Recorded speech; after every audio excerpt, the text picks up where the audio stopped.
ಇವತ್ತು ನಮ್ಮ Mulbagal TAPSMS society ವಾರ್ಷಿಕ ಮಹಾಸಭೆ ನಡೀತು. ಮಹಾಸಭೆಯಲ್ಲಿ ಇವತ್ತೆಲ್ಲ ನಾವು ಕುತ್ಕೊಂಡು ಮಾತಾಡಿದೀವಿ. ಮೊದಲು ಏನು ನಮ್ಮ 3 ವರ್ಷಗಳ ಹಿಂದ್ಗಡೆ ನಮ್ಮ ಸೊಸೈಟಿಗೆ ನಾನು ಅಧ್ಯಕ್ಷನಾದಾಗ ಆ ಟೈಮಲ್ಲಿ ಸೊಸೈಟಿನಲ್ಲಿ ಒಂದು 47 ಲಕ್ಷ ಟ್ರಾನ್ಸಾಕ್ಷನ್ ಇತ್ತು. ಇವತ್ತು ಅದು 3 ಕೋಟಿಗೆ ಟ್ರಾನ್ಸಾಕ್ಷನ್ ಆಗಿದೆ ವರ್ಷಕ್ಕೆ. ಆಮೇಲೆ ಆವಾಗ ನಾವು ಒಂದು 140-150 ಟನ್ನು ಮಾರ್ತಾ ಇದ್ವಿ. ಇವತ್ತು 900 ಟನ್ ಗೊಬ್ಬರವನ್ನ ನಾವು ಮಾರ್ತಾ ಇದೀವಿ. ಇವತ್ತು ಗೊಬ್ಬರನೇ ಅಲ್ಲ, ಅದಕ್ಕೆ ಫರ್ಟಿಲೈಸರ್ಸ್ ಬಿಟ್ಟು ಆಮೇಲೆ ಪೆಸ್ಟಿಸೈಡ್ಸ್ ಕೊಡ್ತಾ ಇದೀವಿ, ಆಮೇಲೆ ಸ್ಟೇಷನರಿ ಕೊಡ್ತಾ ಇದೀವಿ, ಆಮೇಲೆ ಡ್ರಿಪ್ ಈ ತರದ್ದು ಡ್ರಿಪ್ಗೆ ಸಂಬಂಧಪಟ್ಟಿದ್ದು ಅದನ್ನು ಕೊಡ್ತಾ ಇದೀವಿ. ಎಲ್ಲ ಗೊಬ್ಬರಗಳು ಮೊದಲಿದ್ದು ಒಂದೇ ಒಂದು ಏಜೆನ್ಸಿ ಇತ್ತು, ಇವಾಗ ಎಲ್ಲ ಏಜೆನ್ಸಿಗಳು ಇಟ್ಕೊಂಡು ಎಲ್ಲವನ್ನು ಗೊಬ್ಬರ ರೈತರಿಗೆ ಇವಾಗ ನೀವು ನೋಡ್ತಾ ಇರ್ಬೋದು, ಪತ್ರಕರ್ತರು ನೋಡ್ತಾ ಇರ್ಬೋದು, ಸಫಿಶಿಯೆಂಟ್ ಆಗಿ ನಾವು ಗೊಬ್ಬರವನ್ನ ಆದಷ್ಟು ಮಟ್ಟಿಗೆ ಜನಗಳಿಗೆ ರೈತರಿಗೆ ಕೊಡ್ತಾ ಇದೀವಿ.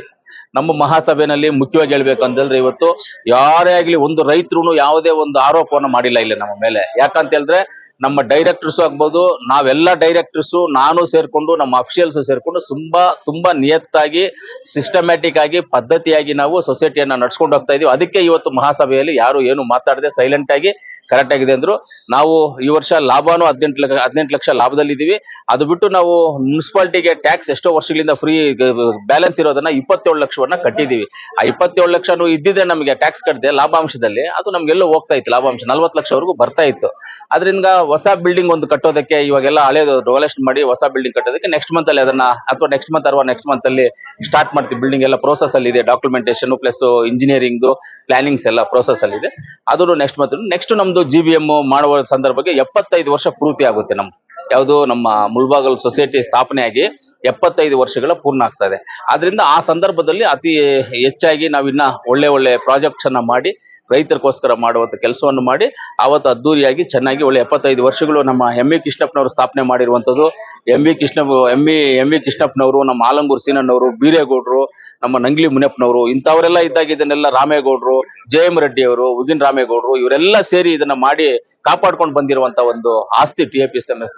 ಅದರಿಂದ ಇದನ್ನ ಅವ್ರ ಹೆಸರುಗಳೆಲ್ಲ ನಿಲ್ಲಿಸಬೇಕು ಅನ್ನೋ ಒಂದು ಉದ್ದೇಶದಿಂದ ನಾವು ವಜ್ರ ಮಹೋತ್ಸವ ಅಂತ ನೆಕ್ಸ್ಟ್ ಏನು 75 ವರ್ಷಗಳಿಗೆ ವಜ್ರ ಮಹೋತ್ಸವ ಮಾಡಬೇಕು. ನೆಕ್ಸ್ಟ್ ಇಯರ್ GBM ಅಲ್ಲಿ ಖಂಡಿತವಾಗ್ಲೂ ಮಾಡಿ ರೈತರಿಗೆ ಒಳ್ಳೆ ಸುದ್ದಿಯನ್ನ ಕೊಡ್ತೀವಿ. ಇಲ್ಲ, ಅದು ಕೋರ್ಟ್ ವಿಚಾರ ಬಂದಿದ್ದ ಸಂದರ್ಭದಲ್ಲಿ ನಾವು ಕೋರ್ಟ್ ವಿಚಾರಕ್ಕಾಗಿ ನಾವು ಮಾತಾಡಬಾರ್ದು. ಕೋರ್ಟ್ ವಿಚಾರ ಯಾಕಂದ್ರೆ ಕೋರ್ಟ್ಗೆ ಒಂದು ಗೌರವ ಕೊಡ್ಬೇಕು ನಾವು. ಅದರಿಂದ ಏನು ಅವ್ರಿಗೆ ಇವತ್ತು ಆದೇಶ ಆಗಿದೆ ಅದಕ್ಕೆ ಮೇಲೆ ಇನ್ನ ಹೈಯರ್ ಕೋರ್ಟ್ಗೆ ಹೋಗೋದಕ್ಕೆ ಅವಕಾಶ ಇದೆ. ಖಂಡಿತವಾಗ್ಲೂ ಲೀಗಲ್ ಆಗಿ ಏನು ಇದು ಅಂತ ಅದು ಲೀಗಲ್ ಅಡ್ವೈಸರ್ ಇರ್ತಾರೆ, ಅವ್ರದ್ದು ಅದು ಕಾನೂನು ಪ್ರಕಾರವಾಗಿ ಅವ್ರು ಹೋಗ್ತಾರೆ. ರೈತರಿಗೆ ಬರ ಪರಿಹಾರ ಏನಾದ್ರು ಖಂಡಿತವಾಗ್ಲೂ ಕೋಲಾರ ಜಿಲ್ಲೆ ಬರ ಪರಿಹಾರ ಬರ ಅನ್ನೋದನ್ನ ಲಿಸ್ಟ್ ಆಗಿದೆ. ಕೋಲಾರ ಜಿಲ್ಲೆ ಎಲ್ಲ ಆಗಿದೆ, ಯಾವುದೇ ತಾಲೂಕು ಅಂತಿಲ್ಲ, ಎಲ್ಲಾ ತಾಲೂಕುಗಳು ಬರಕ್ಕೆ ಸೇರ್ಕೊಂಡಿದ್ದಾವೆ. ಖಂಡಿತವಾಗ್ಲೂ ಬರ ಪರಿಹಾರ ಖಂಡಿತವಾಗ್ಲೂ ಆಲ್ರೆಡಿ ಬರ ಆಗೋಗ್ಬಿಟ್ಟಿದೆ. ರಾಗಿ ಹೋಯ್ತು, ಕಳೆಕಾಯಿ ಇದು ಎಲ್ಲ ಹೋಗಿದೆ. ಇದನ್ನೇನು ಅನಾಲಿಸಿಸ್ ಮಾಡ್ತಾ ಇದ್ದಾರೆ. ಇವಾಗ 1 ವೀಕ್ ಒಳಗಡೆ ಎಲ್ಲ ಕ್ಲಿಯರ್ ಆಗುತ್ತೆ. ಆಲ್ರೆಡಿ ನಾವು ಮೊನ್ನೆ KDP ಮೀಟಿಂಗ್ ಅಲ್ಲಿ 19ನೇ ತಾರೀಕು ಈ ಸಬ್ಜೆಕ್ಟ್ ಇಶ್ಯೂ ಆಯಿತು. ಆ ಇಶ್ಯೂ ಆದಾಗೂ ಹೇಳಿದೀವಿ, ಬರ ಅಂತನೂ ಡಿಕ್ಲೇರ್ ಆಗಿದೆ. ಬರೋದಕ್ಕೆ ಏನು ನಷ್ಟ ಪರಿಹಾರ ಏನು ಕೊಡಬೇಕು ರೈತರಿಗೆ ಅದು ಖಂಡಿತವಾಗ್ಲೂ ಸರ್ಕಾರದಿಂದ ಆಗುತ್ತೆ. Thank you sir. ಈಗ ತಿರುಪತಿ ಲಾಡು ಬಗ್ಗೆ ಇಲ್ಲ, ತಿರುಪತಿ ಲಾಡೋದು ಬಿಡಿ, ಅದು ಒಂದು ನೋಡಿ ಸರ್, ನನ್ಗೆ ಗೊತ್ತಿರೋದು ತಿರುಪತಿ ವಿಚಾರದಲ್ಲಿ ನಾನು ಒಂದು ವೆಜಿಟೇಬಲ್ ಡೋನರ್ ತಿರುಪತಿಗೆ. ನಿಮ್ಗೆಲ್ಲರಿಗೂ ಗೊತ್ತಿದೆ ಎಷ್ಟು ಲೋಡ್ಗಳು ಕಳಿಸ್ತೀವಿ ನಾವು ವೆಜಿಟೇಬಲ್ ಡೋನರ್ಸ್. ನಾವೆಲ್ಲ ಲಾರಿನೇ ಕೊಟ್ಬಿಟ್ಟಿದೀವಿ. ನಾವೆಲ್ಲ ನಮ್ಮ ಸ್ನೇಹಿತರು ನಾವೆಲ್ಲ ಸೇರ್ಕೊಂಡು ತಿರುಪತಿಗೆ 45 ಲಕ್ಷ ಖರ್ಚು ಮಾಡಿ ಒಂದು ಲಾರಿ ಕೊಟ್ಟು ಅದಕ್ಕೆ ಪ್ಲಸ್ ನಾವು ವೆಜಿಟೇಬಲ್ಸ್ ಕೊಟ್ಟು ಕಳಿಸ್ತಾ ಇದ್ದೀವಿ. ತಿರುಪತಿನಲ್ಲಿ 2 ಲ್ಯಾಬ್ ಇದೆ. ಯಾವುದೇ ತರಕಾರಿ ಆಗ್ಬೋದು, ಅಕ್ಕಿ ಆಗ್ಬೋದು, ಏನೇ ಆಗ್ಬೋದು ಫಸ್ಟ್ ಕೆಳಗಡೆ ಹೋಗ್ಬೇಕು, ಅವ್ರು ಲ್ಯಾಬಲ್ಲಿ ಚೆಕ್ ಮಾಡಬೇಕು. ಆ ಲ್ಯಾಬಲ್ಲಿ ಚೆಕ್ ಮಾಡಿ ಆದ ನಂತರ ಆ ರಿಪೋರ್ಟ್ ಎತ್ಕೊಂಡು ಬೆಟ್ಟದ ಮೇಲೆ ಹೋಗ್ಬೇಕು. ಬೆಟ್ಟದ ಮೇಲೆ ಒಂದು ಲ್ಯಾಬ್ ಇದೆ, ಅಲ್ಲಿ ಚೆಕ್ ಮಾಡ್ತಾರೆ. ಅಲ್ಲಿ ಚೆಕ್ ಮಾಡಿ ಎಲ್ಲ ಈ ಲ್ಯಾಬ್ ರಿಪೋರ್ಟ್ ಆ ಲ್ಯಾಬ್ ರಿಪೋರ್ಟ್ ಈಕ್ವಲ್ ಬಂದಾಗ ಕರೆಕ್ಟ್ ಆಗಿದ್ದಾಗ ಓಕೆ ಅಂತ ಅವ್ರಿಗೆ ಬಂದಾಗ ಅವರು ಒಳಗಡೆಗೆ ಎಂಟ್ರಿ ಮಾಡಿಸ್ಕೊಳ್ತಾರೆ.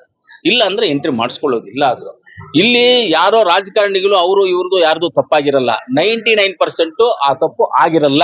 ನನಗೆ ಗೊತ್ತಿರೋ ಪ್ರಕಾರವಾಗಿ ಅಲ್ಲಿರೋ ಸಿಸ್ಟಮ್ ಪ್ರಕಾರವಾಗಿ ಏನೋ ಕಲಬೆರಕೆ ಆಗಿದೆ ಅಂತಲ್ಲ, ಕಲಬೆರಕೆ ಆಗಿರೋದಿಲ್ಲ. ಹಂಗೂ ಏನಾದ್ರು ಕಲಬೆರಕೆ ಆಗಿದ್ರೆ ಅದಕ್ಕೆ ಕಾರಣ ಅಲ್ಲಿರ್ತಕ್ಕಂಥ ಲ್ಯಾಬ್ ಆಫೀಸರ್ಸೇ ಮಾತ್ರ. ಇವಾಗ ನಾವಿರ್ತೀವಿ, ಇವಾಗ ನಮ್ಮ ಸೆಕ್ರೆಟರಿ ಇದ್ದಾರೆ, TAPSMS ನ ಜವಾಬ್ದಾರಿ ನೋಡ್ಕೊಳ್ಳುವಂತ ಅವ್ರು ನೋಡ್ಕೋಬೇಕು. ನಾನೇ ನೋಡ್ಕೊಳಕ್ ಆಗೋದಿಲ್ಲ ಅದನ್ನ. ಹಂಗೆ ಆಫೀಸರ್ಸ್ ನೋಡ್ಕೋಬೇಕಾಗಿತ್ತು. ಮಿಕ್ಸ್ ಆಗಿದೆಯಾ ಇಲ್ವಾ ಏನು ಅನ್ನೋದನ್ನ ನೋಡ್ಬೇಕಾಗಿತ್ತು.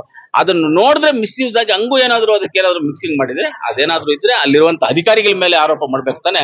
ಇದು ರಾಜಕಾರಣಿಗಳ ಮೇಲೆ ಆರೋಪ ಮಾಡೋದು. ಇನ್ನೊಂದು ಮುಖ್ಯವಾಗಿ ತಿರುಪತಿ ಲಡ್ಡು ವಿಷಯ ಗೊತ್ತಾಗಿತ್ತು, ಏನೋ ಹಿಂಗ್ ಆಗಿದ್ರು ಅಂದ್ರೂ ನಾನು ಮಾನ್ಯ ಆಂಧ್ರ ಪ್ರದೇಶ ಮುಖ್ಯಮಂತ್ರಿಗಳಿಗೂ ಅಷ್ಟೇ ಕೇಳ್ಕೊಳ್ತೀನಿ, ಇದನ್ನ ಪ್ರಚಾರ ಮಾಡಬಾರ್ದಾಗಿತ್ತು. ಇದು ಒಂದು ನಮ್ಮ ಧರ್ಮದ ಒಂದು ವಿಚಾರ. ಪ್ರಚಾರ ಮಾಡದೆ ಇದನ್ನ ಒಳಗಡೆನೆ ಇಟ್ಕೊಂಡು ಆಫೀಸರ್ಸ್ ನ ಯಾರನ್ನ ತೆಗಿಬೇಕು, ಇದಕ್ಕೆ ಆ ಟೈಮಲ್ಲಿ ಯಾರಿದ್ರು ಏನಿದ್ರು ಅಂತ ಅವ್ರ ಮೇಲೆ ಏನಾದ್ರು ಕಾನೂನು ಕ್ರಮ ತಗೊಂಡು ಇದು ಮಾಡ್ಬೇಕಾಗಿದೆ. ಇದನ್ನ ಏನ್ ಮಾಡ್ತಾ ಇದೀವಿ, ರಾಜಕೀಯಕ್ಕೆ ಉಪಯೋಗಿಸ್ಕೊಳ್ತಾ ಇದ್ದಾರೆ. ಆದ್ರೆ ಯಾರು ಇದನ್ನ ರಾಜಕೀಯಕ್ಕೆ ಉಪಯೋಗಿಸ್ಕೊಳ್ತಾ ಇದ್ದಾರೆ, ಇದನ್ನ ನಿಜ ಮಾತಾ ಸುಳ್ಳು ಮಾತಾ ಅನ್ನೋದು ಇನ್ನ ಗೊತ್ತಿಲ್ಲ ನಮ್ಗೆ, ನಾವೇನ್ ರಿಪೋರ್ಟ್ಸ್ ನೋಡಿಲ್ಲ. ಆದ್ರೆ ಇದಕ್ಕೆಲ್ಲ ಪರಿಹಾರ ಯಾವಾಗ ಅಂದ್ರೆ ತಿರುಪತಿ ವೆಂಕಟರಮಣ ಸ್ವಾಮಿ ಅವರೇ ನೋಡ್ಕೊಳ್ತಾರೆ, ಅವರೇ ಅದಕ್ಕೆ ಪರಿಹಾರ ಕೊಡ್ತಾರೆ. Thank you sir.